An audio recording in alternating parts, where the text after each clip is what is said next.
आप लोगों को पता है कि युद्ध से अक्सर कल्याण नहीं होता है, अक्सर नाश ही होता है दोनों पक्षों का, दोनों लोग मारे जाते हैं, राइट। अब एक सामान्य बुद्धि वाला व्यक्ति प्रश्न उठा सकता है कि महाभारत में इतने सारे लोग मारे गए और कल्याण की बात कौन कर रहा है? स्वयं धर्म का पिता, सभी जीवों का पालक, सभी जीवों का जन्मदाता, वह कह रहा है कि यह धर्म युद्ध है और इसमें लाभ ही लाभ है, दोनों हाथों में लड्डू है, विन विन सिचुएशन है। ऐसा तो कौन सी ऐसी बात है इसमें? आज इसी पर चर्चा करेंगे। भगवान कह रहे हैं कि यह युद्ध जो है क्षत्रियों के लिए सुख जैसा है। सुख समझते हैं, युद्ध करने का सुख। अब भगवान ने प्रतिज्ञा ले रखी है कि वे युद्ध नहीं करेंगे।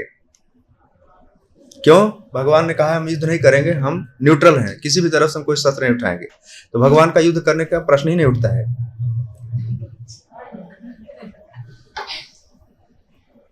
वहां लिख देना चाहिए कुछ टांग कर, डू नॉट डिस्टर्ब। एनीवे, इसको भी बंद ही रखो ना थोड़ा, क्योंकि ऐसे लोग आते रहेंगे। बंद ही रखो, कोई वहां पर बैठ के, सागर भाई आप देखो वहीं बैठ जाओ, फिर बंद ही रखो, क्योंकि कोई चलेगा। हाँ, क्योंकि कोई ऐसा व्यक्ति अंदर से ठक ठक न करे। बेसिकली हमारा ध्यान भटकता रहता है, कोई आवाज यहाँ वहां से आती है तो मैं कुछ बोलना चाहता हूँ, तुरंत ध्यान कर चले। समय भी कम ही है, ध्यानपूर्वक सुनिए, युद्ध समाप्त करना है, नहीं कल्याण नहीं होगा किसी का। भगवान आज कल्याण की बात कर रहे हैं। तो भगवान अपने भक्तों को युद्ध का मौका दे करके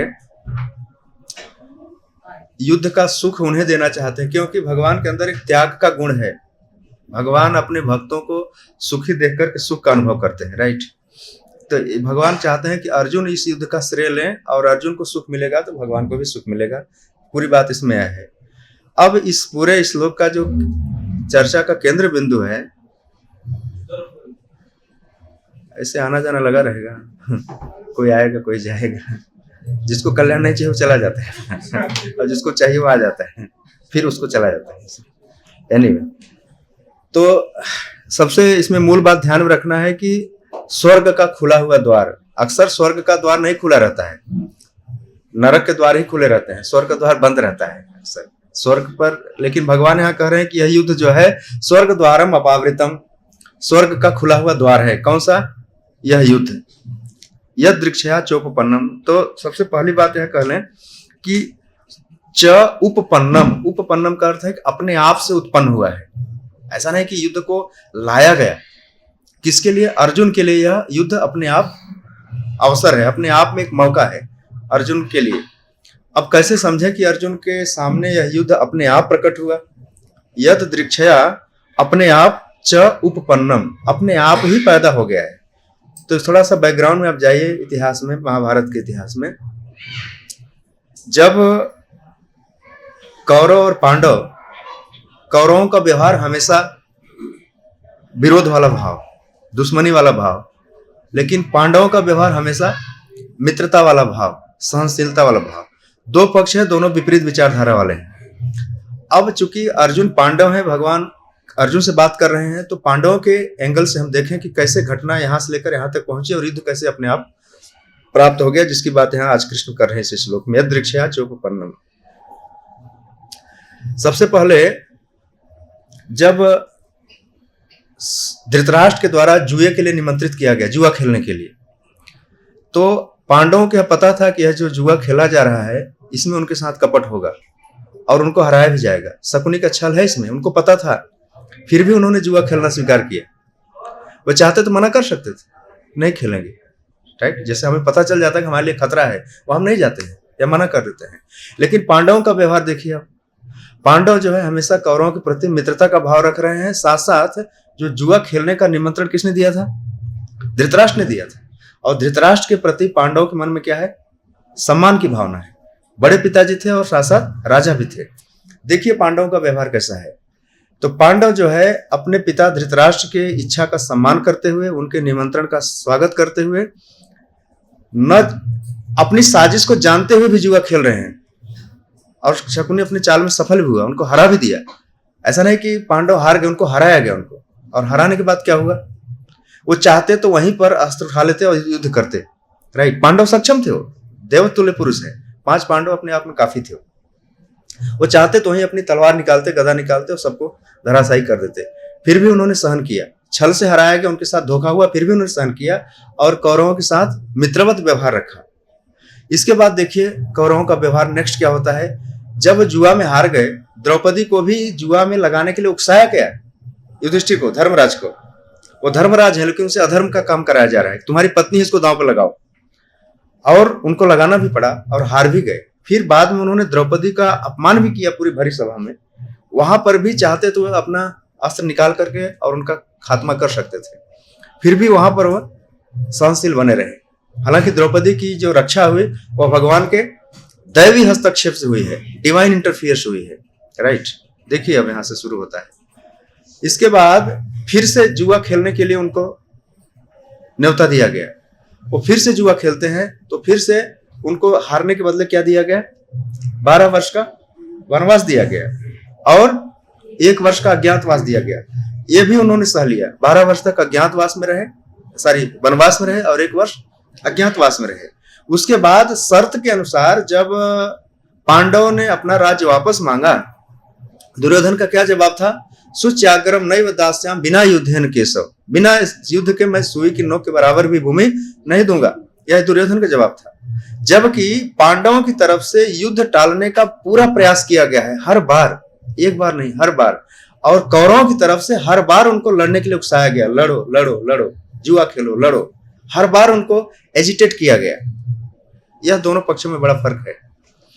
अंत में भगवान कृष्ण को शांति दूत बना करके भेजा गया हस्तिनापुर की राजसभा में। वहां पर भी भगवान कृष्ण ने 5 गांव मांगा था पांडवों के लिए कि वहां भी युद्ध टालने का पूरी कोशिश की गई थी, उसको भी अस्वीकार किया गया। अब इसीलिए भगवान यहाँ कृष्ण कह रहे हैं कि यह युद्ध जो है पांडवों के लिए, अर्जुन के लिए कैसा है, यह दृक्षया चोपन्नम, अपने आप प्राप्त हुआ है। इसमें इन्होंने कोई प्रयास नहीं, अपने आप प्राप्त हुआ का मतलब क्या है कि इसके लिए कोई प्रयास नहीं किया। ये लोग लड़ना चाहते ही नहीं थे बिल्कुल, यह केवल अपने आप अपोजिट कैंप की तरफ से यह युद्ध खड़ा किया गया है और इनको लड़ना पड़ रहा है। इसलिए भगवान कह रहे हैं कि अर्जुन, यह युद्ध जो है अपने आप एक मौका है, एक तुम्हारे लिए गोल्डन चांस है। मैं चाहता हूं कि मैं जानता हूं तुम युद्ध नहीं करोगे, लेकिन अपने आप उत्पन्न हुआ है। और इसकी विशेषता भगवान क्या कर रहे हैं कि स्वर्ग द्वारम अपावृतम। कई बार लोग बताते हैं ना कि कृष्ण चाहते तो युद्ध नहीं होता। आज भी दुर्योधन के फॉलोअर बहुत सारे हैं, उसकी तरफ ही खड़ा होते हैं, कर्ण की तरफ ही खड़ा होते हैं। तो स्वर्ग द्वारम अपावृतम, स्वर्ग का द्वार जो भगवान कह रहे हैं अर्जुन से कि यह युद्ध जो है स्वर्ग का खुला हुआ द्वार है। अब भगवान यहाँ स्वर्ग की बात बीच में क्यों ला रहे हैं, समझा रहे हैं तो समझाएं, लेकिन ये ऑफर क्यों दे रहे हैं, प्रलोभन क्यों दे रहे हैं, क्यों? इसके पहले यह हम 32वें श्लोक में है। एक श्लोक में अर्जुन ने कौन से कहा है कि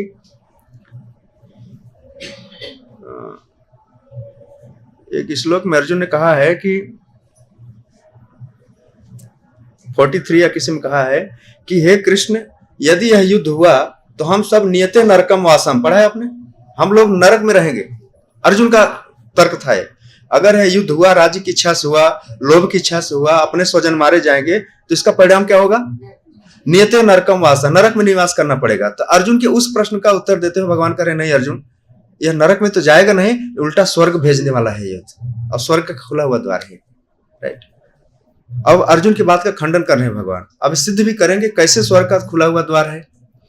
प्रायः स्वर्ग प्राप्ति करने के लिए कुछ पुण्य करना पड़ता है, कुछ योग्यता हासिल करनी पड़ती है, तब व्यक्ति अपने कर्मों से स्वर्ग में जाता है। लेकिन भगवान कह रहे हैं कि यह युद्ध जो है, यद जो अपने आप ही उत्पन्न हुआ है, यद दृक्षया अपने आप च उपपन्नम, उत्पन्न हुआ है, स्वर्ग द्वारम अपावृतम, यह स्वर्ग का खुला हुआ द्वार है। इसे open get for open entry, without any qualification, without any visa.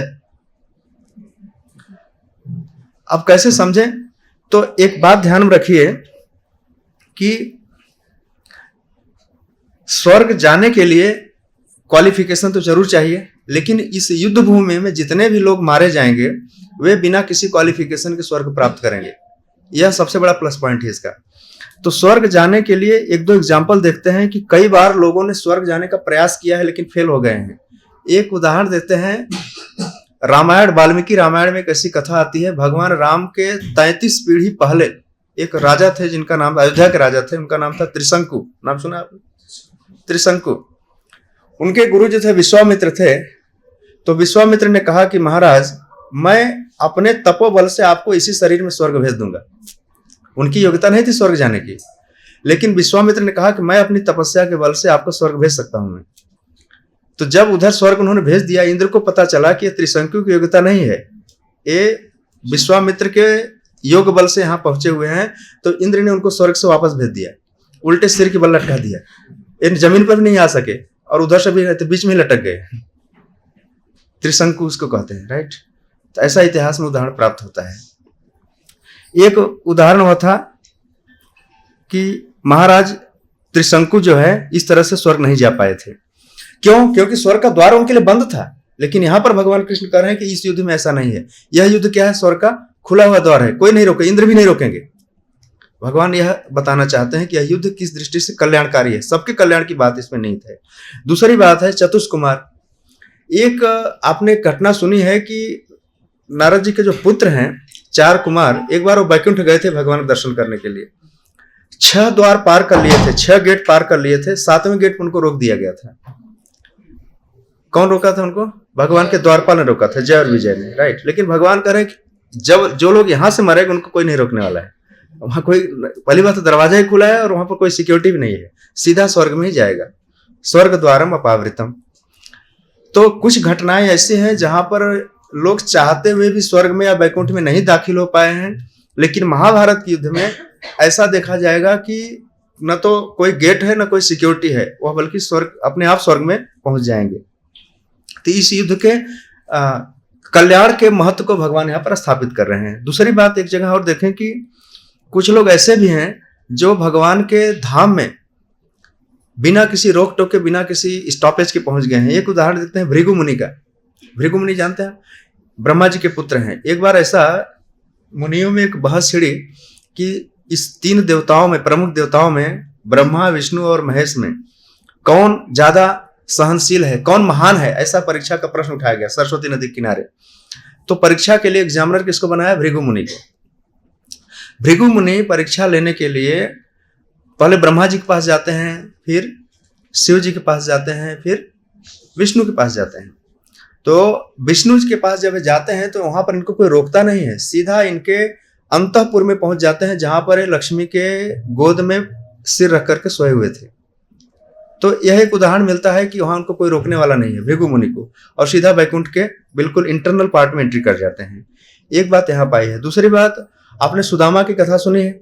Sudama जब अपने मित्र द्वारकाधीश से मिलने गए थे, जा नहीं रहे थे, लेकिन पत्नी ने कहा जाओ, तो गए वहां पे सुदामा। और सुदामा का भगवान के साथ रिलेशन कैसा था? उनके साथ गुरुकुल में पढ़े थे, क्लासमेट थे उनके, उज्जैन में पढ़े थे। तो सुदामा के मन में भय था कि मैं इतना गरीब ब्राह्मण हूँ, फटा कपड़े पहना हूँ, और द्वारका में सब चारों तरफ सिक्योरिटी होगी, हाई क्लास, पता नहीं एंट्री देगा नहीं देगा। उनके मन में डर था। लेकिन भगवान की ऐसी अद्भुत व्यवस्था, उनको किसी ने रोका तक नहीं, कहीं भी नहीं रोका। हालांकि वो डर डर के जा रहे थे। और एक समय रुक्मिणी के महल तक पहुंच गए, और वहां से भी उन्होंने देखा कि जब भगवान को आगे देखा कि गेट पार करते करते तो भगवान रुक्मिणी के पलंग पर ही सोए हुए थे। वहां तक पहुंचे, भगवान ने डायरेक्ट इनको देखा है। लेकिन कुछ लोग बताते हैं द्वारपालों ने सूचना दिया कि ब्राह्मण आया है, ऐसे आया वैसे आया है, लेकिन शास्त्र में ऐसा वर्णन मिलता है कि डायरेक्ट पहुंच गए थे। तो बिना किसी रोक टोक के, वहां कोई दरवाजा नहीं था, कोई बंद नहीं था उनके लिए दरवाजे, जैसे भृगु मुनि के लिए दरवाजे बंद नहीं थे। कुछ केस में हम देखते हैं कि जहां पर स्वर्ग में जाने के लिए भी सीधा एंट्री है, कुछ केस में हम देखते हैं जहां पर वैकुंठ में जाने के लिए भी डायरेक्ट एंट्री है, कुछ केस में हम ऐसे देखते हैं स्वर्ग में जाने के लिए भी रोक दिया जाता है या फिर उनको बीच में ही सामना करना पड़ता है। अब एक बात और ध्यान रखिए कि स्वर्ग की प्राप्ति ये कोई बहुत बड़ा कल्याण तो है नहीं। भगवत गीता में भगवान ही कहते हैं कि स्वर्ग प्राप्त करना ये बहुत बड़ा फायदे का सौदा नहीं है। क्यों? क्योंकि क्षीणम पुण्य मर्त्य लोकम विसंति। जैसे ही आपका पुण्य क्षीण होगा, फिर से आपको वापस आना पड़ेगा। तो यह प्रश्न उठाया जा सकता है कि भगवान स्वर्ग प्राप्ति के इतना ज्यादा महत्व क्यों दे रहे हैं यहाँ पे? जब स्वर्ग प्राप्त करना है कोई बहुत बड़ी बात नहीं है या कोई महत्व का बात नहीं है, तो यहाँ पर स्वर्ग की प्राप्ति क्यों इतना बता रहे हैं? इसका उत्तर यह है कि जब अर्जुन ने कहा था कि नरक की प्राप्ति होगी, फिर उसी बात को लेकर वापस आते हैं। जिस युद्ध को न करने से नरक में जाने वाले हैं, भगवान कह रहे हैं कि नहीं करेंगे अगर ये सारे क्षत्रिय अपने बेड पे सोए सोए मरेंगे तो निश्चित रूप से इनकी कोई योग्यता नहीं है, कोई नरक भी जा सकता है। लेकिन मौका इनके पास यह है कि अगर इस धर्म युद्ध में लड़ते हुए मारे जाएंगे तो निश्चित रूप से स्वर्ग जाएंगे। इसलिए भगवान कह रहे हैं स्वर्ग द्वारम अपावृतम, ऐसा है। तो कोई योग्यता की विचार किए बिना फिर भी स्वर्ग जाना इतना, मतलब कहते हैं एक तरह बम्पर ऑफर है उनके लिए। लेकिन इसी महाभारत के युद्ध में तमाम ऐसे सैनिक थे जिनकी कोई योग्यता नहीं थी स्वर्ग प्राप्त करने की, लेकिन भगवान कह रहे हैं कि यदृक्षया चोपपन्नम स्वर्ग द्वारम अपावृतम। लेकिन दो लोग ऐसे थे जिनका भगवान कृष्ण के प्रति प्रेम पूरी तरह से विकसित हो चुका है, पूरी तरह से प्रेम डेवलप हो चुका है, उनको वैकुंठ की प्राप्ति होगी। वो कौन लोग हैं? भीष्म पितामह और द्रोणाचार्य। ये लोग भगवान के अनन्य भक्त हैं। ये लोग जानते हैं कृष्ण की महानता को। ये लोग हृदय से कृष्ण को बहुत प्रेम करते हैं।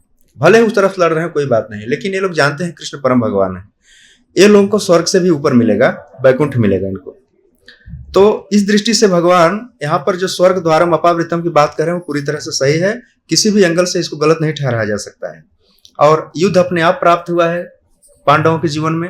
यह भी आपने देखा कि किस तरह से उनके न चाहते हुए भी यह मौका आ गया है और उनकी वजह से बहुत सारे लोग स्वर्ग में जाने वाले हैं। तीसरी बात इसमें यह है कि सुखिना क्षत्रिया पार्थ लभंते युद्धम ईदृशम, कि हे पार्थ, हे पृथापुत्र, वे क्षत्रिय सुखी हैं। सुखिना यहाँ पर प्लूरल नंबर के लिए आया, बहुवचन के लिए आया है। क्षत्रिय क्षत्रिया, सुखिना क्षत्रिया पार्थ, हे पात्र, वे क्षत्रिय सुखी हैं या भाग्यशाली हैं। लभंते युद्धम ईदृशम, इस तरह का जो धर्म युद्ध जिनको प्राप्त होता है। अब इस पर थोड़ी चर्चा कर लेते हैं कि यह किस तरह से धर्म युद्ध है। धर्म युद्ध के बारे में श्रील प्रभुपाद जी यहाँ तात्पर्य में लिख रहे हैं कि क्षत्रिय का धर्म है कि सभी क्लेशों से नागरिकों की रक्षा करे। और अर्जुन क्षत्रिय हैं, नागरिक कष्ट में है। और दो बात यहाँ पर स्थापित करनी थी। कौरवों के मन में जो यह अत्याचार की भावना थी कि हम इसी तरह से कंटिन्यू रखेंगे, वह समाप्त होगा, एक बात। दूसरी बात, सामान्य जनता के मन में यह संदेश जाएगा कि कोई भी अधर्म का मार्ग अपनाएगा एक दिन उसका खात्मा होना है। राइट।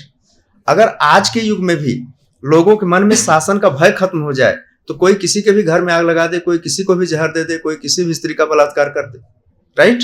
तो एक भय होना जरूरी है क्षत्रिय के शासन काल में। इवन आज भी डेमोक्रेटिक युग में भी यह एक फियर होना जरूरी है कानून के प्रति। राइट।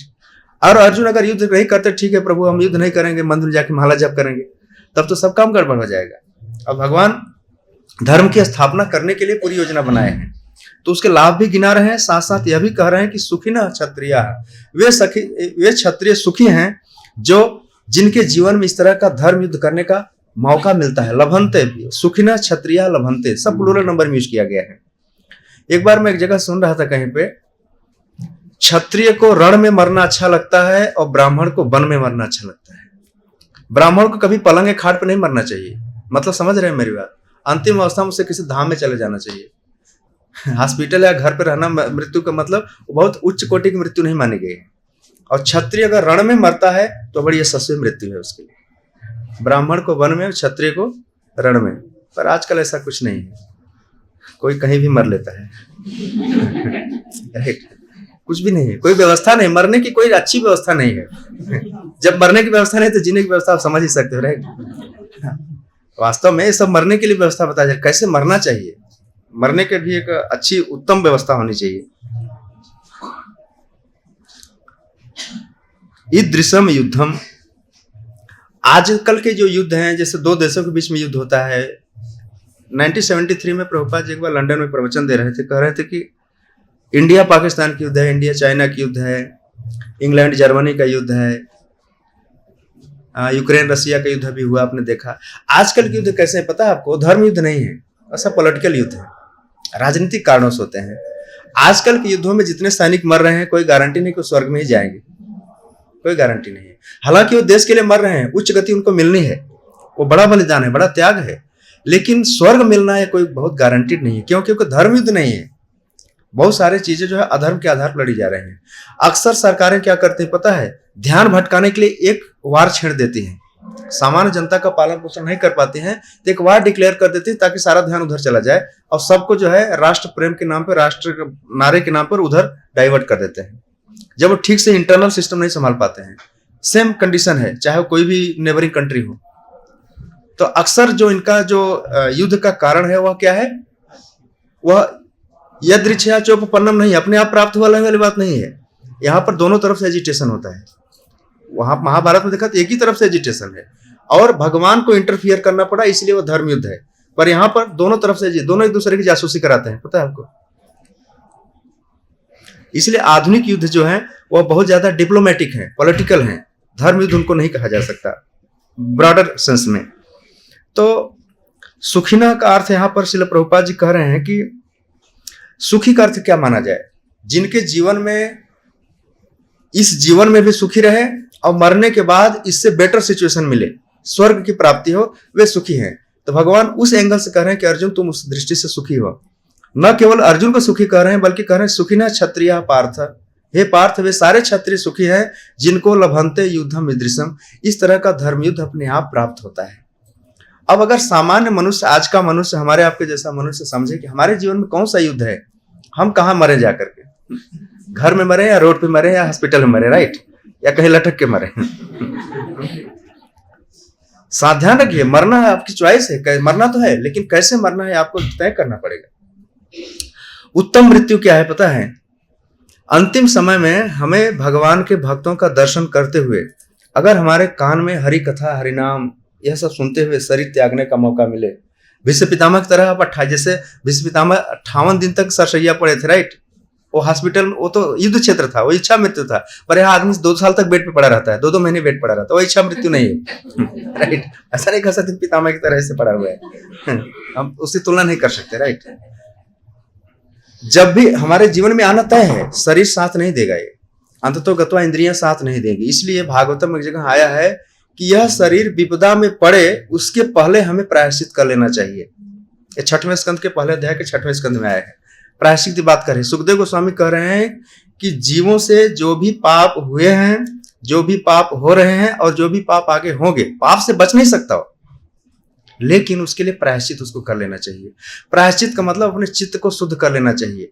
अगर यह शरीर विपत्ति में पड़े, वृद्धावस्था में पड़े, रोगग्रस्त हो जाए, उसके पहले अगर प्रायश्चित नहीं किया है तो स वै नरकाम उपैति, स वै प्रेत्य ध्रुवम नरका उपैति, ऐसा लिखा है भागवतम में। उसे नरक में जाना तय है, ध्रुव सुखदेव गोस्वामी कह रहे हैं।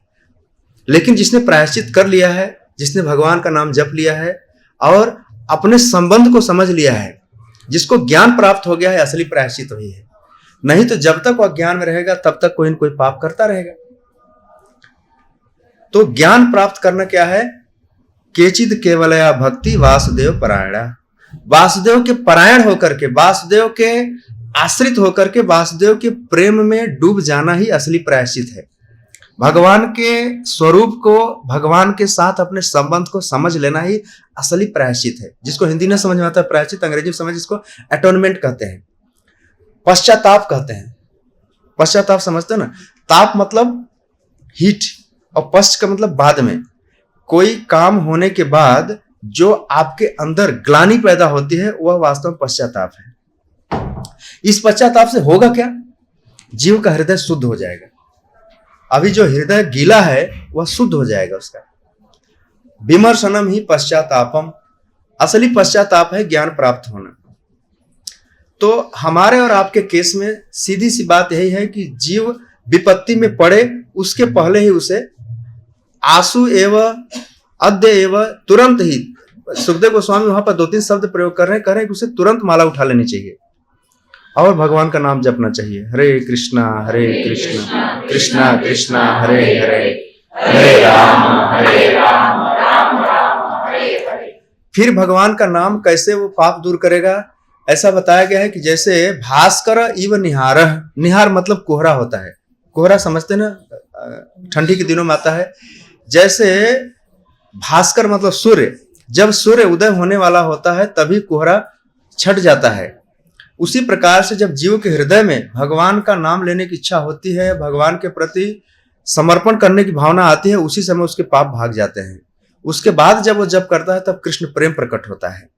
नाम जपना और पाप काटने के लिए ऐसा कहीं नहीं लिखा गया है। नाम जपने से पाप तो अपने आप भाग जाता है। जैसे सूर्य उदय होता है तो क्या अंधकार भगाने के लिए उदय होता है? नहीं, सूर्य उदय इसलिए होता है कि लोग अपना काम कर सके, जीवन लोगों को मिल सके, इसलिए उदय होता है। अंधकार तो भागता है सूर्य के प्रभाव मात्र से। उसी प्रकार से जब जीव भगवान के नाम का आश्रय लेकर के केचिद केवल या भक्ति वासुदेव परायण जब करता है, वो इस मार्ग पे चलता है, तो पाप तो सिर्फ नाम के आभास से ही भाग जाता है। तो पाप काटना नाम का असली उद्देश्य नहीं है। नाम का असली उद्देश्य उसके हृदय में कृष्ण प्रेम स्थापित करना। और यही चीज भगवान अर्जुन को कह रहे हैं कि अगर जीव मद परायण, मेरे परायण होकर के, मद आश्रित, मद भक्त, भगवान ने पूरी गीता में मद शब्द बहुत प्रयोग किया है, मद अर्पण सब जगह कहा है। लेकिन यही छोटी सी चीज हमको समझने में पूरा जीवन लग जाता है।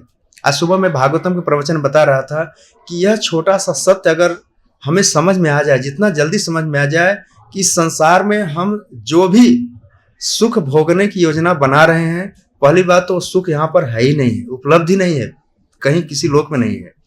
हम यहाँ पर अमर होना चाहते हैं, हम यहीं पर अजर होना चाहते हैं, बूढ़े नहीं होना चाहते, अमर होकर रहना चाहते हैं, हमेशा इसी तरह से अनलिमिटेड भोग करना चाहते हैं, वो हमारे वश में नहीं है। तो इस बेसिक अज्ञानता को, जो बेसिक भ्रम है, उसको तोड़ना बहुत जरूरी है और अपने असली स्वरूप में आ जाना ठीक है। और भगवान के साथ जब जीव अपने संबंध के अनुसार आचरण करता है या भक्ति करता है, तब उसे असली सुख मिलना शुरू होता है। वहां पे ध्यान रखिए कि भक्ति में जाने से ऐसा नहीं है कि तुम असली सुख से वंचित रह जाओगे, बिल्कुल नहीं है, ऐसा बिल्कुल नहीं। बल्कि यह हुआ है कि एक बार मैं कल ही पढ़ रहा था एक जगह पे, जब जीव लोअर सुख को भोगता है, अर्थात निम्न सुखों को भोगता है, तो उसका परिणाम क्या होता है पता है? हायर सुख से डिस्क्वालीफाई हो जाता है। अगर आपने अपने पेट में बहुत ज्यादा कचरा भर लिया है तो उसमें चरणामृत की जगह नहीं बचती है, ये बात है, राइट? अगर आपने बहुत दारू पी लिया है तो चरणामृत नहीं अच्छा लगेगा आपको। तो बेटर है कि चरणामृत के लिए जगह छोड़ो, प्रसादम के लिए जगह छोड़ो, मेमोरी थोड़ा फ्री रखो ताकि इसमें कृष्ण कथा घुस सके, भगवान की लीलाएं। बट ऑलरेडी मेमोरी फुल है तो फिर तो कथा में नहीं आएगा, तो बार में ही जाएगा, तो रेस्टोरेंट में ही जाएगा, क्योंकि ऑलरेडी उसकी मेमोरी सब फुल हो गई है कचरे से। तो थोड़ा मेमोरी खाली रखना जरूरी है। इसलिए बचपन में बच्चों को गीता पाठ पढ़ा देना चाहिए, श्लोक पढ़ा देना चाहिए, तो उनको याद हो जाएगा, उतनी मेमोरी, उतना स्पेस तो कवर हो जाएगा। फिर बाद में कोई बोलेगा रेस्टोरेंट चलेगा तो बोलेगा मेमोरी खाली नहीं है। पर हम और आपको कोई कितना भी माथा फोड़ दे, कुछ भी नहीं याद होगा, राइट? अब हम इतने पक गए हैं कि हमको कुछ नहीं घुसता दिमाग में। तो बड़े लोगों से भक्ति कराना, जो मैच्योर्ड हो गए हैं, उनसे भक्ति कराना वास्तव में कठिन है। फिर भी भक्ति इतनी महत्वपूर्ण है, इतनी महिमावान है, इतनी दिव्य है कि किसी भी अवस्था में कृष्ण प्रेम प्रकट करने में सक्षम है। देखा है आपने, हर कोई नाचता है, बच्चा भी नाचता है, बूढ़ा भी नाचता है, जवान भी नाचता है, और भगवान के प्रेम में हर कोई झूमता है, राइट? यह कृष्ण प्रेम की महिमा है। अदरवाइज नाम की महिमा है, यह प्रसाद की महिमा है, और ऐसी महिमा कहीं उपलब्ध नहीं है, पूरे ब्रह्मांड में कहीं उपलब्ध नहीं है। जो आपके हृदय को सुख, शांति और सुकून दे सकती है, यह भगवान की कथा, हरि कथा, कृष्ण प्रसाद, भगवान का सुंदर दर्शन, ये कहीं उपलब्ध नहीं है। आप खूब पैसा खर्च करके आओ, कुछ भी करके आओ, हाथ पांव मार के आ जाओ, कहीं कुछ नहीं मिलने वाला है आपको। पूरे ब्रह्मांड में ऐसा लिखा गया है। पृथ्वी की तो बातें छोड़ दो, भागवत में लिखा है पूरे ब्रह्मांड में वही सुख है, आहार निद्रा भय मैथुनम, राइट? वही खाना, वही सोना, वही भय, वही मैथुन, अलग अलग प्रकार से। प्रभुपाद जी कहते हैं कि जहर चाहे आप दोने के पत्ते में रख करके पियो, चाहे सोने की प्याली में रख के पियो, जहर तो जहर ही है ना। अब कोई बोले नहीं मैं सोने के कटोरे में जहर पीता हूं, अच्छा बेटा तो कौन सा बड़ा काम है, राइट? नहीं मैं तो इसमें अंजलि में ही जहर पी लेता हूं, तो दोनों ही जहर ही है ना। तो विषय का भोग चाहे आप किसी भी प्रकार से करो, राइट, वह आपके चेतना को ही मारने ही वाला है, आपका ही नुकसान करने वाला है। इसलिए विषयों को भोगने के बजाय विषयों को शुद्ध करके भगवान को अर्पित करके प्रसाद के रूप में आप ग्रहण करोगे तो आपके लिए कल्याणकारी होगा। स्वर्ग द्वारम अपावृतम हो जाएगा। अगर क्वालिफिकेशन हुई तो स्वर्ग तो मिलेगा ही। बहुत ज्यादा डिस्क्वालिफाइड है, मान लो बीच में थोड़ा जप किया, थोड़ा भक्ति किया, धोती कुर्ता पहना, तिलक लगाया, कुछ दिन रहा, फिर उधर चला गया, फिर इधर आया, अगर धक्का मार मार करके भी जीवन बिता दोगे यहाँ वहां कर करके भी, तो भी गीता में भगवान कहते हैं कि अगला जन्म तो मनुष्य का मिलना ही है, उसका गारंटीड है, राइट। तो somehow or other stay together, somehow other stay get connected, right, stay connected। तो भगवान के नाम से, उनके संस्था से, उनके लोगों से जुड़ कर रहना। भगवान एक जगह, भागवतम में एक जगह लिखा है 7वें स्कंध में कि उपशांत जनावृतम, हमें उनके बीच में रहना चाहिए जो उपशांत लोग हैं, उनके बीच में नहीं रहना चाहिए जो ऑलरेडी डिस्टर्ब हैं। उनके बीच में जाओगे तो आप भी डिस्टर्ब ही हो जाओगे, राइट। वो तो खुद अंदर से, ये उपशांत कौन है? भगवान के भक्त लोग ही उपशांत हैं। जब हम ये सब वाणी पढ़ते हैं ना, वास्तव में इनके साथ हम एसोसिएट करते हैं। पढ़ने का सीधा तात्पर्य यही है। कल से चातुर्मास का पुरुषोत्तम महीना चालू हो रहा है, राइट। इस पूरे महीने में आप लोग कोई दिन ऐसा मत जाने देना कि जब गीता से न पढ़ें या भागवत न पढ़ें, कोई कथा न पढ़ें। जब ज्यादा से ज्यादा करो, राइट। इस अधिक मास में, पुरुषोत्तम मास में भगवान अपनी असीम कृपा दिखाते हैं जीवों के ऊपर। एक्स्ट्रा महीना है ना। कोई प्रश्न है किसी का? संकल्प पूर्वक कल से अच्छे से जप कीजिए और कथाएं कीजिए। समाज में इस समय डिस्टर्ब बहुत चारों तरफ लोग घूम रहे हैं, उनकी हेल्प की जरूरत है, उनको भी हेल्प की जरूरत है, राइट। जहां से हो उनको खींच कर यहाँ पर लाइए और उनको भी कुछ औषधियां दीजिए, उनको कुछ हरिनाम, कुछ कथा, जीवों पर करुणा दिखाइए। वास्तव में भक्ति का मार्ग ऐसा है ना, हेल्प करने का मार्ग है, बड़ी सहायता मिलती है। आप देखिए गोवर्धन जी परिक्रमा करते हैं ना, कोई किसी को रोकता नहीं है, लेकिन ज्ञान के मार्ग पर, ध्यान के मार्ग पर तो बड़े कंपटीटर है वहां पे। ज्ञानी अपनी दुनिया में रहता है, ध्यानी अपनी दुनिया में रहता है। आपसे पूछेगा नहीं प्रसाद लिया कि नहीं लिया। ये भक्ति का मार्ग ही ऐसा है जो हर कोई को लेकर के चलने वाला है, बिना किसी क्वालिफिकेशन का। आपने ध्यान दिया कि कभी कोई नहीं पूछता कि तुम्हारे अंदर ये क्वालिफिकेशन होगी तभी तुम नाम जप कर सकते हो। बाकी किसी मार्ग में ऐसा नहीं है, ध्यान मार्ग में ऐसा नहीं है। कुछ मार्ग तो ऐसे हैं जहां पर आपका ब्रह्मचारी होना जरूरी है, जिसमें ध्यान मार्ग है। अगर आप ब्रह्मचारी नहीं तो आपको एंट्री नहीं मिलती, एडमिशन नहीं मिलता वहां पे। लेकिन भक्ति मार्ग में भगवान ने, प्रभुपाद जी ने गृहस्थों को भी अलाउड किया है, कोई भी भक्ति कर सकता है, कोई भी, एनी। तो यह इतना सहयोग का मार्ग है, जितना सहयोग इसमें मिलता है उतना कहीं नहीं मिलता, किसी मार्ग में नहीं मिलता है। आप खाली कहिए कि हमारे पास माला नहीं है, 10 लोग आपको माला दे देंगे, राइट। 10-12 लोग दे देंगे। आप खाली बताइए कि हमारे पास गीता नहीं है, 10-12 दे देंगे आपको। आप खाली कहिए हमको प्रसाद नहीं मिल रहा है, रोज हमारे घर लिया करो प्रसाद, राइट। और क्या चाहिए आपको? इतना सहयोग और किसी पंथ में नहीं है और ना किसी मार्ग पे है, राइट। किसी मार्ग में नहीं है। आप खाली कहिए कि प्रभु जी हमारे पास 1 रुपया डोनेशन है, बोले चिंता मत करो, तुम्हें चढ़ा मत बांटा करा कहीं पे, राइट। तो इस तरह से यह अद्भुत मार्ग है प्रभुपाद जी की संस्था में, भक्ति का मार्ग। हमें सिर्फ मन में इच्छा रखनी है बस कि प्रभु एक दिन ऐसा करो। अगर आप मुझसे, कल मेरी कथा सुनो, 2 बातें आपको बता देते हैं कि एक बार प्रहलाद महाराज और ध्रुव महाराज, इन दोनों ने तपस्या किया, भगवान प्रकट हुए। तो क्या मांगा इन्होंने पता है? भगवान ने कहा वरदान मांगो। ध्रुव महाराज ने क्या मांगा था, कोई बता सकता है? हाँ, ध्रुव महाराज ने क्या मांगा था भगवान से? ध्रुव महाराज ने कहा कि प्रभु अगर आप मुझसे सच में प्रसन्न हैं तो आप ऐसी कृपा कीजिए कि मेरे मन से भौतिक भोगों की वासना खत्म हो जाए। यह ध्रुव महाराज ने मांगा है। प्रहलाद ने क्या मांगा था? प्रहलाद ने कहा था कि अगर आप सच में मुझसे प्रसन्न हैं तो मेरे ऊपर ऐसी कृपा कीजिए कि आपकी स्मृति कभी न जाए मेरे मन से। यह बड़े बड़े भक्तों का आचरण हमको प्रेरित करता है, हमको इंस्पायर करता है कि हमको क्या मांगना चाहिए, राइट। ये लोग बहुत बड़े महात्मा है, बड़े लोग हैं। इन लोगों ने भगवान से क्या मांगा है? आज जैसे कोई विकलांग आदमी मोदी से मिले, मोदी बोले तो तुमको क्या चाहिए, तो बोलेगा हमको एक साइकिल दिला दो, और क्या यही मांगेगा, राइट। जैसे हम लोग क्या मांगेंगे? अगर भगवान हमारे पर कृपा दिखाए तो क्या मांगेंगे? हम सबकी लिस्ट होगी लंबी कहीं न कहीं, और वो शायद मांगते भी होंगे, राइट। ऐसा कुछ नहीं मांगे। आपको भगवान सारी इच्छा पूरी कर देंगे, लेकिन उनको मांगने से कोई मतलब नहीं है। ऑफर मिले तो एक ही बात हुए, प्रभु बस कुछ ऐसा कीजिए कि सब भोग वासनाएं समाप्त हो जाएं और आपका नाम न जपें। तो मैं एक सन्यासी को सुन रहा था, कह रहे थे कि अगर एक दिन भी क्षत्रिय के लिए युद्ध एक मौका है, जैसे एक लड़का एक लड़की से मिलने के लिए व्याकुल रहता है, उसी तरह से एक योद्धा युद्ध के लिए व्याकुल रहता है। मृत्यु उसके आलिंगन करता है, मृत्यु उसके लिए दुल्हन जैसी है, ऐसा है।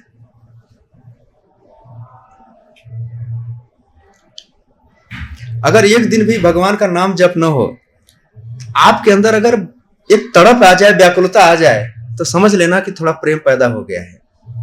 2-4 दिन भी बीत गया, हफ्ता बीत गया, 10 दिन बीत गया, कोई फर्क ही नहीं पड़ता है। कैसा भगत है तुम, राइट? कैसा भक्त है, कैसा दीक्षा लिया है, राइट? 1 महीने से दर्शन ही नहीं हुआ, कथा ही नहीं सुनी, नो प्रॉब्लम, चलता है। इसी से पता चलता है कि हमारी बीमारी कितनी गंभीर है, राइट? हम कितने ज्यादा बीमार हैं भौतिक रूप से। 1 महीने ऐसा करो कि बस सब कुछ भूल ही जाए इस अधिक मास में, है ना? 10 दिन तक किसी के मोबाइल का रिस्पांस मत, देखो क्या होता है। देखो क्या होता है, राइट? कुछ तो बिगड़ तो नहीं जाएगा, दुनिया पलट तो नहीं जाएगी। एक प्रैक्टिकल करके देखो। 10 दिन तक किसी को रिप्लाई मत करो। 11 दिन बोलेगा तू जिंदा है कि मर गया, क्या? देखो तो सही होता क्या है, कुछ नहीं होगा। 10 दिन भगवान को ही देख के देखो, राइट? चलो ठीक, हरे कृष्ण। श्रील प्रभुपाद की, श्रीमद् भगवद गीता की।